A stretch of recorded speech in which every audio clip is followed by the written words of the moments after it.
Sir வணக்கம் sir. Vijay அவர்கள் கோயம்புத்தூர்ல பூத் கமிட்டி கூட்டம் நடத்திட்டு இருக்காரு. எப்படி பாக்குறீங்க? ரொம்ப எழுச்சியா இருக்காங்க. அதான் கரெக்டாக அந்த 3 மாதம் டைம் கட்சி ஆரம்பித்தார். அதுக்கப்புறம் 3 மாதம் கழித்து அம்பேத்கர் புத்தக வெளியிட்டுள்ளார். அதுக்கப்புறம் 3 மாதம் கழித்து பரந்தூர் விமான நிலையத்துக்கு எதிர்ப்பு போராட்டம். இப்போ 3 மாதம் ஆச்சு. பூத் கமிட்டி பார்ப்போம். பூத் கமிட்டி அமைச்சிட்டு அப்புறம் இன்னொரு அடுத்த 3 மாதம் கழித்து என்ன பண்ண போகிறாரு. படிப்படியாக வளர்றார். எப்படியும் ஒரு 20-25 வருஷத்தில் இந்தியாவுடைய நம்பர் 1 கட்சியாக வந்துடும். சான்ஸ் நிறைய இருக்கு. படிப்படியாக ஒவ்வொரு இன்ச்சா 3 மாதத்துக்கு ஒரு ப்ரோக்ராம், 3 மாதத்துக்கு ஒரு. இதுக்கு மேல ஒன்றும் இல்லை, பூத் கமிட்டி வரைக்கும் வந்துட்டாரு. பூத் கமிட்டி முக்கியமா அதை ஓட்டை கன்வெர்ட் பூத்து இனிமே பூத்து அதை இன்னும் 3 மாதம் கழிச்சு பூத்துக்கு வருவார். அதுக்கப்புறம் அந்த மெம்பர்ஸ் கூடுவார். அது எப்படி நான் தான் சொல்கிறேன், இன்னும் 20-25 வருஷத்தில் இந்தியாவுடைய நம்பர் 1 கட்சியாக மாறதுக்கு எல்லா வாய்ப்புகளும் இருக்கு. வாழ்த்துக்கள். பூத் கமிட்டி வந்துட்டு. ஏன் விஜய்க்கு அங்க கூடுற கூட்டத்தை பாத்தீங்களா? அதுதான் கூட்டம் தான். 200 பேர் தான் எதிர்பார்த்தாங்களா? எவ்வளவு ஏகப்பட்ட பேர். அத்தனை பேர் பூத் கமிட்டியா சார்? தொண்டர்கள் சார். பூத் கமிட்டி போடுறதுக்கு தொண்டர்கள் இருக்கு. மாநாட்டுக்குள்ள தொண்டர்கள் இருக்காங்க. கட்டுப்படுத்த முடியல தொண்டர்களை. சொல்றேன், எனக்கு புரியலையே. பூத் கமிட்டி வந்து கட்சிக்குள்ள நடக்கிற விஷயம். கட்சிகளோட முக்கியஸ்தர்களை கூப்பிட்டு யாரை பூத் கமிட்டியில் போடலான்னு சொல்லி கட்சி முக்கியஸ்தர்களை வச்சு நடத்த வேண்டிய கூட்டம். அதுக்கு மாநாட்டை நடத்துறாருன்னா பூத் கமிட்டி போடுறதுக்கான ஏற்பாடுகள் கூட அவருக்கு தெரியலன்னு அர்த்தம். இன்னைக்கு வேற வந்தது பெரிய கூட்டம் சேர்ந்துருச்சுன்னு சொல்றீங்க. அது உங்களுடைய அறியாமையை காட்டுது. பூத் கமிட்டிங்கிறது வந்து கட்சி தலைமையகத்தில் உட்காந்து செய்ய வேண்டிய விஷயங்கிறது. இது தெரியாம ஒரு பொதுக்கூட்டம் சார். அது பயிற்சி பட்டறை சார். சரிங்க, இப்போ தான் சொல்லுங்க. நீங்க தான் பூத் இது கமிட்டி, நீங்க இப்போ பயிற்சி பட்டறை. பூத் கமிட்டி இதுக்கு தான் கேள்வி கேட்டா அதுக்கு தான் வேற பதில் சொல்லுங்க. சமாளிக்க வேற என்ன பண்றது சார்? அவர் தெளிவா நகர்த்துறாரு. அவன் கரெக்ட். அவர் தெளிவா தான் இருக்காரு. நாம தான் தெளிவா இல்லை. இந்த மாதிரி அனாவசியமான கேள்விலாம் கேட்டு அவர் தெளிவா தான் இருக்காரு. கட்சி எப்படி நடத்துறது அவர் ரொம்ப தெளிவா இருக்காரு. ஒரு மகிழ்ச்சி, ஆன்லைன்ல தான் நடத்தாம நேரில் வந்திருக்காரு. அது ஒரு பெரிய மாற்றம் அவர்கிட்ட. அது பெரிய மாற்றம். அவராகவே வந்திருக்காரு. அவரே நேரில் தோற்றம். எப்படி பாக்குறீங்க? இப்ப படிப்படியா ப்ரிப்பரேஷன்ல இறங்கினாலும் அதான் சொல்றேன், இன்னும் 20-25 வருஷத்துல தாவேக்கா தான் நம்பர் 1 கட்சியா இந்தியாவில் இருக்கு. ஸ்பீடு இல்ல. அந்த கூடின கூட்டத்தை கட்டுப்படுத்த முடியல. ஆமா, காவல்துறை திணறி. பாகிஸ்தான் ராணுவம் வந்ததுன்னாங்க தடுக்கிறதுக்கு, கூட்டத்தை கட்டுப்படுத்துறதுக்கு. ஏன்னா நம்ம ராணுவம் வந்து எல்லையில் போராட்டத்துக்கு போயிடுச்சு. அக்கம் பக்கத்தில் இருக்கிற ராணுவத்தை தான் போச்சு. இல்லை சார், நம்ம நார்மலாக ஒரு தலைவர்கள் போகிறத பார்க்குறப்ப 2 சைட்லேயும் ரோட்டுக்கு சார் 2 சைடில் நிற்பாங்க. நடுவில் தலைவர் போவாங்க, கையடிச்சிட்டு போவாங்க, பார்த்துருப்போம். வேனு நகர முடியல. வேனு மேலே ஏறிட்டாங்க. ஏறி விஜய்க்கு முன்னாடி நின்று கையாட்டு கை கொடுக்குறாங்க. அந்த அளவுக்கு எழுச்சி மிக்க தொண்டர்கள் இருக்காங்க. எனக்கு இதெல்லாம் எப்போ ஞாபகம் இருக்குன்னா, எம்ஜிஆர் கட்சி ஆரம்பித்த உடனே இந்த சினிமாக்காரர்களுக்கெல்லாம் ஒரே ஸ்டண்ட்டு தான். கட்சி ஆரம்பித்த உடனே மதுரையில் ஒரு கூட்டம் போடுறாரு. மதுரைக்கு காலையில் ட்ரெயின் ஏறுறாரு. ஏதோ ஒரு காலையில் ட்ரெயினில் ஏறுறாரு. ஒரு 12 மணிக்கோ 1 மணிக்கோ மதுரைக்கு போய் சேரணும் அந்த ட்ரெயின். அன்னைக்கு மாலையில் கூட்டம். காலையில் கிளம்புன ட்ரெயின் செங்கல்பட்டை தாண்டி கொஞ்சம் தாண்டிடுச்சு. சென்னை அவுட்ஸ்கர்ட்டை தாண்டிடுச்சு. ஒவ்வொரு ஸ்டேஷன்லையும் எந்த வண்டி நிறுத்தப்படுது. ரயில்வே ஸ்டேஷனில் ஜனங்கள் ஒவ்வொரு ஸ்டேஷன்லையும் ட்ரெயின் அப்படியே வழியில் நிறுத்தப்படுது. மக்கள் எழுச்சி அப்படின்னு போட்டு இது பண்ணாங்க. கலைஞர் கேட்டார், போயிட்டு இருந்த ட்ரெயின் எப்படியா நின்றுச்சுன்னாரு. சங்கிலி பிடிச்சி இழுத்தாங்க. அந்த தொண்டர்கள் எதில் வந்தாங்க? வண்டிக்குள்ளாரையே ஆளுங்களை ஏற்றிக்கிட்டு சங்கிலி பிடிச்சி இழுத்து நிறுத்தி கூட்டத்தை சேர்த்து ஓட்டிக்கிட்டு சாயந்தரம் ஒன்று ராத்திரி தான் போய் சேர்ந்தார். இந்த ஸ்டண்ட்டு சினிமாக்காரர்கள் வழக்கமாக அடிக்கிறது தான். இதுக்கு முன்னாடி கூட்டத்துக்கே போட்டாங்கல்ல, ஞாபகம் இருக்கா அவங்களுக்கு? மாநாட்டுக்கு போட்டது வந்து நாசாவிலேருந்து படம் எடுத்தாங்க. ஸ்பேஸில் விண்வெளியிலேருந்து பார்த்து இந்தியாவில் ஒரு இடத்துல என்ன இவ்வளோ பெரிய க்ரௌட் இருக்குதுன்னு சொல்லி அவங்க ட்ரம்ப்புக்கு இன்ஃபார்ம் பண்ணி இந்தியாவில் ஒரு இடத்துல பெரிய க்ரௌட். அது என்னான்னு பார்த்தா விஜய் நடத்தின மாநாட்டுக்கு நடந்த கூட்டம் விண்வெளியிலேருந்து தெரிஞ்சு அவ்வளோ பெரிய கூட்டம் எங்கேயுமே நம்ம பார்த்தது இல்லைன்னு சொல்லி அறிக்கை கொடுத்துருக்காங்க. இதெல்லாம் வந்து சரி, அதே கூட்டத்தை இப்போ கூட்டியிருக்காரு. பூத் கமிட்டி அமைக்கிறது வந்து கட்சிக்கு உள்ளார நடக்கிற ஒரு விஷயம். அதுக்கு என்னத்துக்கு கூட்டத்தை சேர்த்தாரு எனக்கு புரியுது. அவர் தான் கேட்குது சார். கூட்டம் ஆட்டோமேட்டிக்கா கூடுது சார். அதான் சொல்றேன், விஜய் போய் நின்னாலே கூட்டம் வரும். அந்த கட்டுப்படுத்த முடியல. விஜய திணறாரு. அதான் அப்படி எல்லாம் தானே போடணும். நானே கூப்பிடல ஏன்டா வந்தீங்கன்ற மாதிரி வாண்டடா வந்து எல்லாரும் பாவம் அவரே மாட்டி முழிக்கிறாரு. ஜாக்கிரதையா இருக்கு. அப்ப விஜய் மேல எந்த அளவுக்கு அந்த கிரௌடு வகை தொகை தெரியாம ஒரு படத்துல காட்டுவாங்க, வாட் அ வே டு கோன்னு ஒரு படம். அதுல இதே மாதிரி தான் ஒரு நடிகர் வந்து பாப்புலர் ஆயிடுவான். பாப்புலர் ஜீன் கெல்லி தான் ஹீரோவாக நடிப்பார். பாப்புலராகி அவருக்கு அப்படியே சும்மா மக்கள் கூட்டம் எங்கே போனாலும் இருக்கும். தன்னுடைய செல்வாக்கை காட்டுறதுக்காக ஒரு இடத்துல போய் மைதானத்தில் நின்று அவர் தொப்பி எடுத்துட்டு இப்படி ஆட்டுவார். இவரை பார்க்கறதுக்கு ஜனங்க அப்படியே வந்த வேகத்தில் இவரையே மேய்ச்சி கொண்டு போயிடுவாங்க. அது மாதிரி தான் ஆகிட போகுது. அமங்கலமாக பேசக்கூடாது. இதெல்லாம் விஜய் ஜாக்கிரதையாக இருக்கணும். கட்டுக்கடக்கும் அவராலேயே கட்டுப்படுத்த முடியாத அளவு கூட்டம் வருதுன்னும் போது ஹெலிகாப்டர்லேருந்து பேசுறது இது போல் கொஞ்சம் ஜாக்கிரதை அப்படின்ட்டா நல்லது. ஏன்னா இப்போ நீங்கள் சொல்கிறத பார்த்தா இங்கெல்லாம் கூட எல்லாம் அங்கே போயிட்டாங்க. 2 நாளாக ஆளுங்களை காணும். எல்லாம் அங்கே போயிட்டாங்க. இங்கேருந்து கோயம்புத்தூருக்கு போனாங்களா? நீங்கள் சொல்கிறத வச்சு பார்த்தா அப்படி தான் தெரியுது.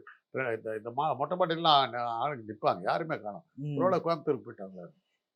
பூத் கமிட்டி அமைச்சர் மொத்தம் எத்தனை பூத்துங்க? ஒரு 2000 கோடி இருக்குமா? 1000 கோடி இருக்குமா? இல்லை ஒரு 500 கோடி இருக்குமா? பூத் எத்தனை பூத்து சொல்லுங்க. ஓட்டே கம்மியா தான் சார், சில கோடி. இல்லையே நீங்க சொல்றீங்களா பூத் கமிட்டிக்கு வந்து லட்சக்கணக்கில் கூட்டிட்டாங்கன்றீங்களா? அவ்வளோ பூத்தா இருக்குது. இது கூட தெரியாம யோசிச்சு பாருங்களேன். இந்த கூட்டம் இவ்வளவு கூட்டம் ஓட்டு ஆனா என்ன ஆகும்? ஓட்டு ஆனா நல்லா தான் இருக்கும். நீங்க கொடுக்குற வாழ்த்துக்களை வந்து அதை வச்சு இருக்கும். அப்படி நம்பிக்கிட்டு தானே அமித்ஷா வந்து விஜய்க்கு வந்து இவ்வளவு செலவு பண்ணிட்டு இருக்காரு. அவர் அமித்ஷாவையும் திட்டுறாரு, பிஜேபியும் திட்டுறாரு, எடப்பாடி பழனிசாமி திட்டுறாரு, அதிமுகவும் திட்டுறாரு. நாங்க சீமானம் வந்தார் இன்னைக்கு தேவையெல்லாம் முடிஞ்சு போச்சு. இப்போ சீமானை கை விட்டீங்க. இன்னைக்கு யார் சீமானை பற்றி பேசுறது? அவரை கை விட்டாச்சு. இப்போ இந்த அடுத்த நடிகனை பிடிச்சிக்கிட்டீங்க. உங்களுக்கு வேண்டியது ஒரு நடிகன், ஒரு சினிமாக்காரன் யாராவது வந்தால் போதும், பப்ளிசிட்டி கொடுத்துட்டு அதை பண்ணிட்டு அவனால் நாட்டுக்கு நன்மையாக அவனை நம்ம ப்ரமோட் பண்ணுறமே அந்த அந்த தலைவனாக இருக்கிறதுக்கு தகுதி உள்ளவனை எதை பற்றியும் பார்க்குறது. உங்களை பொறுத்தவரையிலும் ஒரு ப்ரமோட் பண்ணி உங்கள் செய்தி நிறுவனம் ஓடுனுங்கிறத அவர் சொன்னார். உங்களுக்கும் பொறுப்பு இருக்குது. எனக்கு விஜயும் ஒரு அரசியல் தலைவரா கரத்துல வேண்டான்னு சொல்லல. அரசியல் தலைவரா நீங்களும் வரலாம், நானும் வரலாம், யார் வேணாலும் வரலாம். அவ்வளோதான்.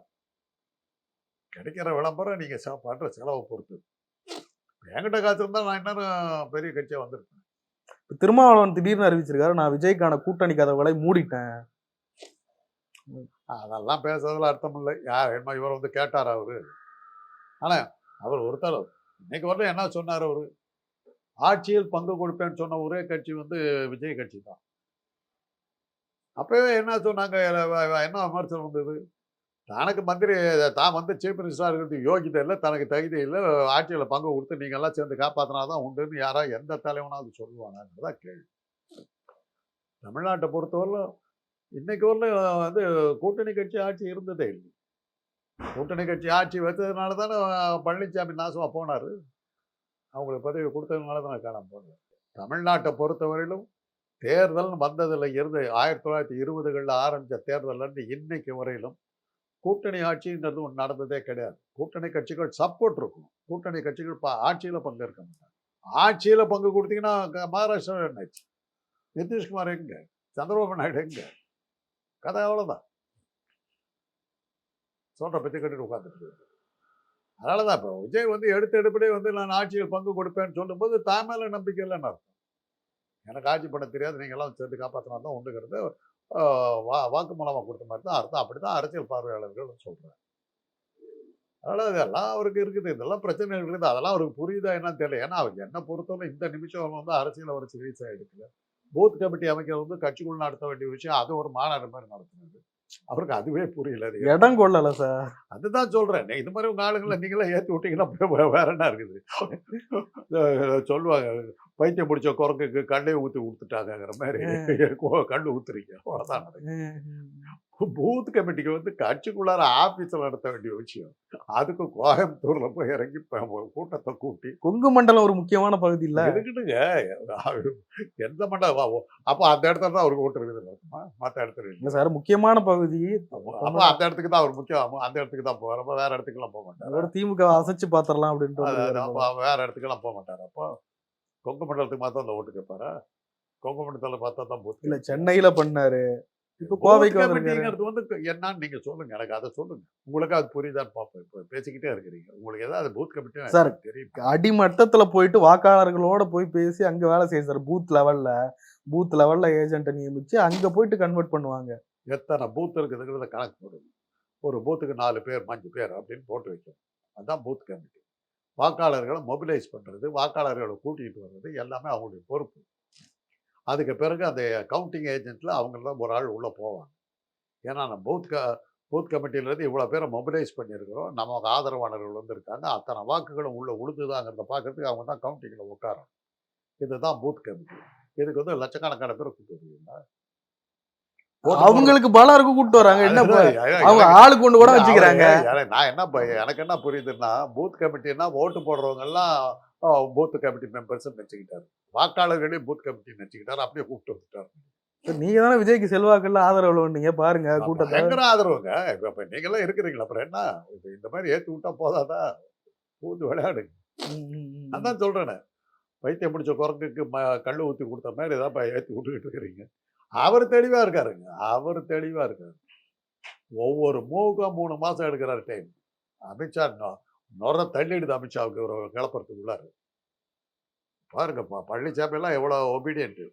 ஒரு மிரட்டுன்னு வந்து உட்காந்தாரு. ஆனா பழனிசாமி இப்போ புத்திசாலி ஆயிட்டார், அவரு தப்பு சொல்ல முடியாது. அன்னைக்கு அமித்ஷா சொன்னதுக்கெல்லாம் ஓகேன்ட்டு போயிட்டாரு. மறுநாள் சொன்னார், கூட்டணி வேணா அவனுக்கு 2 சீட்டு கொடுக்குற, மந்திரி பதவியெல்லாம் கிடையாதுன்ட்டு போயிட்டார். ஆக முந்தின நாள் மிரட்டி அவ்வளோ போட்ட அந்த அமித்ஷாவுடைய ஷோ பூரா பிசு காலி ஆயிடுச்சு. அடுத்த நாளே காலி. பழனிசாமி வாழ்கன்னு சொல்லி வந்தாச்சு. இன்னைக்கு பழனிசாமி ஒரு தலைவரை மாறிட்டார்.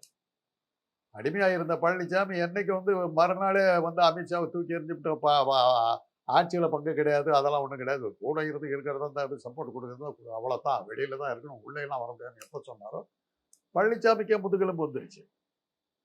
அப்படியெல்லாம் அந்த கட்சி ஸ்ட்ரென்தன் ஆகி போச்சுன்னா, அதிமுக ஸ்ட்ரென்தன் ஆயிடுச்சுன்னாக்கா தாவேக்காய்க்கு ரஜினிகாந்தை விட ஒரு பெரிய ஆளுன்னு சொன்னீங்கன்னா எனக்கு ஒன்றும் ஆட்சேபம். இன்னமும் இந்த ஆட்சியில் பங்கு அதிகாரத்தில் பங்குனாங்களே, யாரும் இன்னமும் கூட்டணிக்கு வருவாங்கன்னு நம்பிட்டு இருக்காரு போல. கூட்டணி யாரும் வராதனால தானே ஆட்சியில் பங்குன்னு சொன்னார். அப்புறமா யாரும் இல்லையே. உங்களுக்கு மக்களே இந்தியாவினுடைய மக்கள் அத்தனை பேர் அந்த கூட்டத்தில் இருக்காங்க. ஒரு கட்சியும் வந்து அவர்கிட்ட கூட்டணி வைக்கிறேன்னு சொல்லி இந்த நிமிஷம் வந்து சொல்லி ஒவ்வொருத்தரையும் பண்ணார். நான் தான் முதலமைச்சர் என்ன சொல்லணும்? எங்க கூட்டணிக்கு நீங்க என்னைக்கு ஆட்சியில் பங்குன்னு நீங்க சொல்றீங்களோ உங்களுக்கு உங்க மேல நம்பிக்கை இல்லைங்கிறது தெளிவா சொல்லிட்டீங்க. என்னை முதலமைச்சராக ஏற்றுக்கொள்பவர்களுக்கு மந்திரி பதவி அப்படின்னா முடிஞ்சு போச்சு. நீங்க இல்லை, உங்களுக்கு சப்போர்ட் இல்லைன்னு நீங்களா டிக்ளேர் பண்ணதானு தான் அர்த்தம். ராஜாஜி கூட்டணி ஆட்சி அமைச்சாருங்க. 52 வந்து காங்கிரஸ் பயங்கரமாக தோத்துருச்சு. முதல் தேர்தலில் தென்னாட்டில் நடந்த சென்னை மாகாணத்தில் இந்தியா முழுக்க காங்கிரஸ் வெற்றி.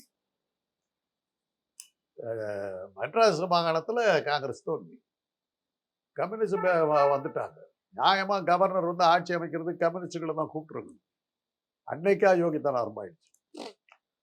கவர்னர் வெயிட் பண்ணுறாரு, காங்கிரஸை தான் இது பண்ணணும். காமராஜர் தலைமையில் தான் இந்த தோல்வி. உடனே நேரு என்ன பண்ணார், பிரசிடென்ட் ஆஃப் இந்தியா போன்ற ஒரு பதவியாக இருந்த வைஸ்ராயாக இருந்த ராஜாஜி ஓய்வு எடுத்துக்கிட்டு இருக்கார் சென்னையில். அவருக்கு ஃபோன் அடிக்கிறார். தமிழ்நாட்டில் வந்து காங்கிரஸ் அரசாங்கம், மெட்ராஸ் மாகாணத்தில் காங்கிரஸ் அரசாங்கம் ஃபார்ம் ஆகணும்னு என்ன பண்ணீங்களோ தெரியாது. ரைட், நான் பார்த்துக்கிறேன் அப்படின்ட்டு வந்தார். தலைமை பதவியை காமராஜர்கிட்ட இருந்து ராஜாஜிட்டு கொடுத்துட்டார். கொடுத்துட்ட உடனே ராஜாஜி வந்தார். காமன்வெல்த் கட்சி, மாணிக்கவேல் நாயக்கர் தலைமையில் வன்னியர்களுக்கான காமன்வெல்த் கட்சி, ராமசாமி படையாச்சி தலைமையில் பாட்டாளி மக்கள் கட்சி, வன்னியர்களுக்கான கட்சி, ராமநாதபுரம் சேதுபதி, ராமநாதபுரம் ராஜா, அவர் வந்து முக்குளத்தோருக்கான ஒரு கட்சி, ஆந்திராவை சேர்ந்த வந்து பிரகாசம், அவர் வந்து ஒரு அந்த நாயுடுகளுக்கோ ஏதோ அவங்களுக்கான ஒரு கட்சி. ஒவ்வொன்றிலையும் வந்து ஏறத்தாழ ஒரு 15 எம்எல்ஏக்கள் இருக்காங்க. எல்லாத்தையும் சேர்த்தனா 50-60 எம்எல்ஏக்கள் உண்டு. ஒவ்வொருத்தரையும் கூப்பிட்டார், உனக்கு ஒரு மந்திரி பதவி, உன் எம்எல்ஏக்களை வந்து காங்கிரஸில் சேர சொல்லு. ஒவ்வொருத்தரையும் கூப்பிட்டார். மாணிக்கவேல் நாயக்கர், ராமசாமி எல்லாம் வரிசையாக கூப்பிட்டார். ஓகே, ஆளாளுக்கு ஒரு மந்திரி பதவி வாங்கினாங்க. அந்த கட்சியை கொண்டு வந்து காங்கிரஸில் சேர்த்துறாங்க. காங்கிரஸ் மந்திரி சபை மாணிக்கவேல் நாயக்கரனுடைய காமன்வெல் சேர்ந்த எம்எல்ஏ வந்து மந்திரி ஆகல. அவர் காங்கிரஸ்ல சேர்த்திட்டாரு அவங்கள. அந்த காங்கிரஸ் எம்எல்ஏ அவங்க மாறி அந்த மாணிக்கவேல் நாயக்கருடைய கட்சி ஆட்சியில் வந்தது. காங்கிரஸ் கட்சி தான் ஆட்சியில் வந்தது. அதே தான் 67 அண்ணா ராஜாஜியோட கூட்டணி வச்சார். ராஜாஜியோட வச்சார், கம்யூனிஸ்ட் கூட எல்லாத்தோட வச்சார். 134 இடங்கள் வெற்றி, அப்சல்யூட் மெஜாரிட்டி. மந்திரி சபைக்கு வந்து ராஜாஜி வந்து மந்திரி பதவி கொடுக்கலன்னா கூட பொருள் மந்திரி சபை அமைக்கிறது தன்னை கன்சல்ட் பண்ணுவாங்கன்னு நினைச்சார். அண்ணா கேள்வி அவர் எட்டு கூட பாரு கிளீனா கவர்மெண்ட்ட போனார், கொடுத்தாரு, மந்திரி லிஸ்ட்டை கொடுத்தாரு, மறுநாள் பதவி ஏற்றுக்கிட்டார். ராஜாஜி எதிர்பார்த்து அதை விட கொடுமை என்ன பண்ணாருன்னா என்னன்னாக்கா, பதவி ஏற்றுக்கிட்ட உடனே அத்தனை பற்றி 10 முதலமைச்சரை சேர்த்து 10 பேரையும் கூட்டிக்கிட்டு ஈரோட்டில் திமுகவுக்கு எதிர்த்து பிரச்சாரம் பண்ண பெரியாரை போய் பார்க்குறாரு. ஒழிச்சு கட்டுவேன், திமுக ஒழித்து கட்டாம விட மாட்டேன்னு சொல்லிட்டு எல்லா இடத்துலையும் பிரச்சாரம் பண்ணிட்டு தோற்று போயிட்டாரு. மனசு உடஞ்சி இப்போ பெரியார் ரொம்ப வருத்தத்தில் போய் உட்காந்துருக்கு. நேராக அவர் வீட்டுக்கு போகிறாருங்க ஈரோடுக்கு. இந்த மந்திரி சபையே உங்களுடையது, நீ உங்களுடைய கொள்கைகள் நிறைவேற்றுறதுக்கு தான் நான் வந்திருக்கிறேன் அப்படின்ட்டாரு. ராஜாஜி அன்னைக்கு ஆடி போயிட்டார். ஹனிமூன் இஸ் ஓவருங்க. இதெல்லாம் எதுக்கு சொல்கிறேன்னா, எந்த காலத்திலையுமே தமிழ்நாட்டில் வந்து கூட்டணிகள் ஒன்றா சேருவாங்களே ஒழிய ஆட்சியில் பங்கு கொடுத்ததே கிடையாது. யாருமே கொடுத்தது கிடையாது, இன்னைக்கு ஒன்று கிடையாது. முதன்முறையாக தமிழ்நாட்டில் அரசியல் கட்சி நடத்துகிற ஒரு கட்சி தலைவர் ஆட்சியில் பங்கு கொடுப்பேன்னு சொல்லி வந்திருக்க ஒரு கட்சி தலைவர் விஜய் அவர்கள் தான். அதுக்கு எதிர்கட்சியோட விமர்சனம் என்னன்னா, தான் மேலே தனக்கு நம்பிக்கை இல்லை, யாராவது என்னை காப்பாற்றுங்கிற மாதிரி தான் அவர் சொல்கிறார். என்ன சொல்லணும், நான் முதலமைச்சர், என்ன முதலமைச்சரை ஏற்றுக்கிட்டு வரதா தான் வாங்க, சப்போர்ட் பண்ணுங்க, பட் உனக்கு பதவியெல்லாம் கிடையாது. 71ஆம் வருஷத்து எலெக்ஷனில் திமுக உங்களுக்கு தெரியும் 184 இடங்களில் வெற்றி பெற்றது. அன்னைக்கு வந்து கருத்து கணிப்புகள் பூரா வந்து காமராஜர் மிகப்பெரிய வெற்றி அடைவார்ன்றது. உங்களுக்கே தெரியும் அந்த கதைகள். அன்னைக்கு இருந்த சீஃப் செக்ரட்டரியாக இருந்த இவர், அவர் பேர் மறந்துட்டேன், அவர் போய் மந்திரி பதவி என்னைக்கு ஏற்றுக்கிறீங்க, எந்த இடத்துல அரேஞ்ச் பண்ணுறது, நீங்கள் இப்போ இன்றைக்கி சொல்லிட்டீங்கன்னா கவுண்டிங் ஆரம்பிக்கும். கவுண்டிங் ஆரம்பித்த உடனே போய் காமராஜருக்கு மாலையெல்லாம் போட்டு எங்கள் பதவியேற்பு விழாவுக்கு டேட்டு காமராஜர் போய் எல்லாம் கவுண்டிங் கூட்டிகிட்டு போயான்னு சொல்லி அனுப்பிச்சிட்டார். 12 மணி வரலாம் இப்படி எப்படி இருக்குது. 12 மணிக்கு மேலே ஆரம்பிச்சிது. வெற்றி பெறுவார்னு கருத்து கணிப்பு போட்ட அத்தனை பத்திரிகைகளும் மூஞ்சில் ஆடல. 50 பேர் இருந்த காமராஜ் தலைமையில் இருந்த காங்கிரஸ் 15 போச்சு. 15 இடங்களை ஜெயிச்சது. அதோட காமராஜருடைய அரசியல் வாழ்க்கை முடியும். அப்போ வந்து இந்திரா காங்கிரஸுக்கு கலைஞர் அன்னைக்கு வந்து என்ன பண்ணாங்கன்னா, அன்னைக்கு வந்து எம்ஜிஆர்லாம் நான் வருகிற வரையில் மந்திரி சபை அமைக்காது, திமுக தோத்து போடுன்னு பயந்துக்கிட்டு ஒரு நேபாள் போயிட்டார். யார் கூட போனாரெல்லாம் சொல்ல மாட்டேன், அதெல்லாம் பெரிய இதாக தகராறு, ரொம்ப அடிக்கிறதுக்கு வருவார். நேபாள் போயிட்டார். நான் வருகிற வரையில் மந்திரி பதவி அமைக்காதீர்கள்னு அங்கேருந்து இது பண்ணார். கவலையே பட்டுக்கல. அவர் வரத்துக்குள்ள மந்திரி சபையெல்லாம் அனௌன்ஸ் பண்ணிட்டார். தனக்கு பதவி கொடுப்பாங்கன்னு எதிர்பார்த்தாரு, கொடுக்குறது பேசாம போகாட்டார். நான் அன்னைக்கு எங்கள் அண்ணன்லாம் மந்திரியாக போடுறதா சொல்லிட்டாங்க. எங்கள் அண்ணனோட நான் இருக்கிறேன். அவரை தேடிட்டு போகிறோம். பாவு சண்முகம் வீடு கிரேட் வேஸ்ட் ரோடு இல்லை, பாவு சண்முகம் அமைச்சராக இருக்காரு. அதுக்கு முந்தின மந்திரி சபையில் அவர் அமைச்சராக இருக்கார். அவர் வீட்டில் தூங்குறாரு கலைஞர். எல்லாம் நிற்கிறாங்க. நான் யாரை மந்திரியாக போடுவேன்னு நினைக்கிறேனோ அவங்கள தான் போடுவேன், சும்மா வந்து இங்கே நிற்காதீங்கன்னு சொல்லி அனுப்பிச்சிட்டாரு. நான் இருந்தேன். எல்லாம் வந்துட்டாங்க. அன்றைக்கி ராத்திரி பத்திரிகையாளர்களுக்கு 8 மணிக்கு கூப்பிட்டு லிஸ்ட்டை கொடுத்துட்டார். யார்கிட்டவே அவர் கன்சல்ட் பண்ண. அப்படித்தான் நடந்தது. என்ன முதலமைச்சராக ஏற்றுக்கிட்டாக்க நான் யாரை மந்திரியாக போடுறேனோ அதை ஏற்றுக்கிறதா தான் என்ன இதாக வைங்க, இல்லாட்டி நான் போகிற கட்சி விட்டு போகிறேன் கலைஞர். பேசாம ஆயிட்டாங்க. 184 இடங்கள் ஜெயித்தது கூட ஒருத்தர் எந்திரிச்சு பேசல. அதனால எந்த காலத்திலையுமே வந்து ஆட்சியில பங்கு கொடுக்குறேன்னு சொல்லி யாருமே வந்ததில்லை. மத்தியில் இருந்திருக்கோம். திராவிட இயக்கத்தினுடைய கொள்கையை என்ன, மத்தியில் கூட்டாட்சி, மாநிலத்தில் சுயாட்சி. மாநிலத்தில் நான் ஆளுவேன், மத்தியில் எல்லாத்தையும் சேர்த்து நீ ஆளணும். அந்த லட்சியம்தான். நீ மாநிலத்திலே கூட்டாட்சினா அப்புறம் உன்னை எவன் செயல்பட விடுவான்? ஆட்சியில பங்கு கொடுக்குறேன்னாக்கா நிதி மந்திரி பதவி, தொழில் அமைச்சர் பதவி, இதெல்லாம் எனக்கு முக்கியமான பதவியெல்லாம் எனக்கு வேணும். ஒவ்வொரு கட்சிக்காரனுக்கு கேட்பான். அதெல்லாம் நீ கொடுக்கலன்னா உனக்கு விட்டு ஓடி போயிடுவான். நீ கதர் கைத்தொழில் வாரியம் உனக்கு கூட்டணி கொடுக்குறேன்னு சொன்னா எவனா ஏத்துக்குவானா? அதனால எல்லாம் வர்றதே வந்து சம்பாதிக்கிறதுக்கு வர்றவங்க. உன்னை நம்பி ஏன் வர்றான்? ஜெயிப்பேங்கிற நம்பிக்கையில் வர்றான். ஜெயிச்சா என்ன வேணா வசூல் பண்ணலாங்கிறது இதுக்காக தான். உன் கொள்கை என்ன? உன் கட்சியினுடைய கொள்கை என்ன? திமுக ஒழிக்கணுங்கிறது அவன் கட்சியினுடைய கொள்கை. இதான் ஒரு ஆள் அந்த காலத்திலே சொல்லிட்டு போயிட்டாரு. முடிஞ்சு போச்சு. அவர் போயிட்டார். பின்னாடி வந்து அதே கதையை சொல்லிட்டு நிறைய விஷயங்களை பகிர்ந்து கொண்டு ரொம்ப நன்றி சார்.